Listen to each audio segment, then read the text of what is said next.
টকা সদেশী মানুহক ওলাই নিব লাগে। ধন্যবাদ। ধন্যবাদ। ডক্টর রফিকুল ইসলাম, সময় 3 মিনিট। ঠিক, মাননীয় সভাপতি মহোদয়, লাস্ট। ঠিক আছে, ঠিক হ'ব, কম সময় শেষ কৰিম। মাননীয় সভাপতি মহোদয়, বহুতেই গুৰুত্বপূৰ্ণ বিষয়, সদনৰ সমূহ সন্মানীয় সদস্য আছে। মই এটা ইম্পৰ্টেণ্ট পইণ্ট মই লৈ যাম, সকলোক অনুৰোধ কৰিম অলপ মনোযোগেৰে শুনিব। এই নাগৰিকত্ব যিটো বিষয়, এজন মানুহৰ সমাজত বসবাস কৰা এজন মানুহ, মই ভাবোঁ সেইজনৰ সকলোতকৈ কিমতি সম্পত্তি হ'ল নাগৰিকত্ব। সব কিছু থাকি যদি নাগৰিকত্ব নাথাকে, সেইজন মানুহৰ কোনো মান সন্মান নাই, সেইজন মানুহৰ কোনো অস্তিত্ব নাথাকে। গতিকে এজন বৈধ ভাৰতীয়, এজন বোনাফাইড চিটিজেন, ইণ্ডিয়ান চিটিজেন যেতিয়া বিদেশীৰ নামত চিনাক্ত কৰি তেখেতৰ নামত কেছ চলে, এইজন মানুহ যে কিমান ডিপ্ৰেশ্যনত যায়, কিমান সমস্যাত থাকে, আৰু বিশেষভাৱে ভাষিক সংখ্যালঘু আৰু ধৰ্মীয় সংখ্যালঘু, এই দুটা সম্প্ৰদায় অসমৰ এই মেটাৰটো আমি ফেচ কৰি আছোঁ, আৰু সৰু সৰু কিছু জনগোষ্ঠীও এই সমস্যাত তেখেতসকলেও জৰ্জৰিত। কিন্তু মাননীয় সভাপতি মহোদয়, মই কৈছোঁ যে বিদেশী যিসকল, সেইসকলক চিনাক্ত কৰি বিদেশত পঠালে আমাৰ ক'ব লগা নাই। আমাৰ পাৰ্টি বা মোৰ ব্যক্তিগত মত, 71ৰ পিছত কোনো ব্যক্তি যদি আহিছে, যোনে নহওক কিয়, সেইজনক পঠিয়াব লাগে, তাৰ লগত আমি একমত।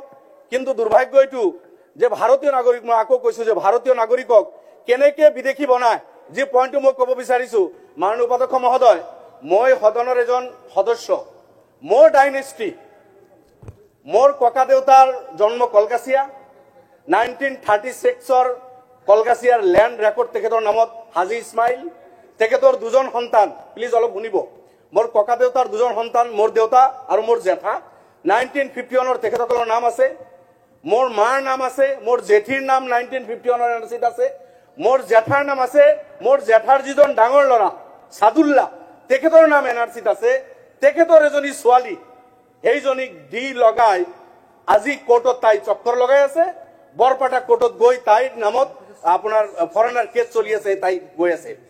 যি ডাইনেষ্টিৰ, হয়, যি ডাইনেষ্টি, মাননীয় উপাধ্যক্ষ মহোদয়, কলকাছিয়াত 1932ত ইষ্টাব্লিছ হোৱা প্ৰাইমাৰী বিদ্যালয়, মোৰ আটা বনাইছে, সেই ডাইনেষ্টি, সেই ঘৰৰ ছোৱালীৰ নামত, মোৰ লগত একেলগে স্কুলত গৈছিল সেইজনী ছোৱালী, ঘৰত কাম কৰা ছোৱালী, কোনোদিন বাহিৰত টাউন বজাৰত নাযায়, তাইৰ নামত নোটিছ দি বৰপেটা কেছত কেছ চলাই থকা হৈছে। এইটোতো মই এটা এক্সাম্পল দিছোঁ। মোৰ সমষ্টিত আক্কাচালি 1951ৰ এনআৰচিত তেখেতৰ নাম আছিল, ডিটেনশ্যন কেম্পত তেখেতক আবদ্ধ কৰা হৈছিল। মই তেখেতৰ পৰিয়ালৰ লগত যোগাযোগ কৰি কেছ কৰি হাইকোৰ্টৰ পৰা সেইজন মানুহ ৰিলিজ হ'ল। 1951ৰ এনআৰচিত থকা মানুহকো বিদেশী সজোৱা হৈছে। এইবাৰ 28জন মানুহ বৰপেটাৰ পৰা উঠাই লৈ গ'ল। মোৰ সমষ্টিৰো কেইবাজন ব্যক্তি আছে, যিসকলক মই ব্যক্তিগতভাৱে জানো, সেইসকলৰ মা দেউতাৰ এনআৰচিত নাম আছে, এইসকলৰ নিজৰ ভোটাৰ লিষ্টত নাম আছে। পৰিয়ালৰ ডাইনেষ্টিত যদি 100জন মানুহ আছে, 99জন ভাৰতীয়, মাজৰ পৰা এজন মানুহ বিদেশী কেনেকৈ হয়? 5জন ভাই ককাই আছে, 4জন ভাৰতীয়, এজন মাজৰ পৰা বিদেশী কেনেকৈ হয়? মা দেউতা ভাৰতীয়, ককা দেউতা সব ভাৰতীয়, মাজৰ পৰা নাতি নাতিনী কেনেকৈ বিদেশী হয়? এইভাবে সজাইছে। গতিকে কোনোবা যদি বিদেশী সঁচা সঁচিকে আছে, সেইজনক ডিটেনশ্যন কেম্পত লৈ যাওক, আমেৰিকা, লণ্ডন, বাংলাদেশ, পাকিস্তানত পঠায়, আমাৰ ক'ব লগা নাথাকে। কিন্তু বৈধ ভাৰতীয় এইসকলক উপাধ্যক্ষ মহোদয় শেষ কৰিছোঁ। 97ৰ পৰা যিটো কৈছে, তেতিয়াৰ গভৰ্ণমেণ্টৰ পৰা আৰম্ভ হৈছিল, কিন্তু এই বস্তুটো তেতিয়াৰ পৰা কণ্টিনিউ চলি আছে। 97ৰ পৰা তেতিয়া 1 লাখৰ ওচৰা ওচৰি আছিল, 2001ৰ পৰা 2015লৈকে এইটো সংখ্যাত গৈ 5 লাখ হ'ল। তো এই যে সমস্যা, মই কোনো চৰকাৰ যি গ'ল, মই সেইসকল ব্যক্তি এতিয়া নাই। আজি এজিপিও হয়তো তেখেতসকলৰ মন আছিল, জন্ম হৈছিল বিদেশী খেদিম বুলি, কিন্তু কাৰ আগত তেখেতসকলেও মানি ল'লে, আমিনো কি কৰিম? 71ৰ পৰা 2014লৈকে আমি কৈছোঁ এজন ব্যক্তিও থাকিব নালাগে, কিন্তু যি দলৰ জন্মই হৈছিল বিদেশী খেদিম বুলি, তেখেতসকলে এইটো মানি ল'লে। যেনক মই লাষ্ট কথা হ'ল, মাননীয় উপাধ্যক্ষ মহোদয়, যেনেকৈ অসম কেবিনেটে সিদ্ধান্ত লৈছিল, গোৰ্খাসকলৰ নামত যদি কোনো ডি আছে উঠাই দি তেখেতসকলক, হয় তেখেতসকলে ভাৰতীয়, অসমত আছে, থাকিব।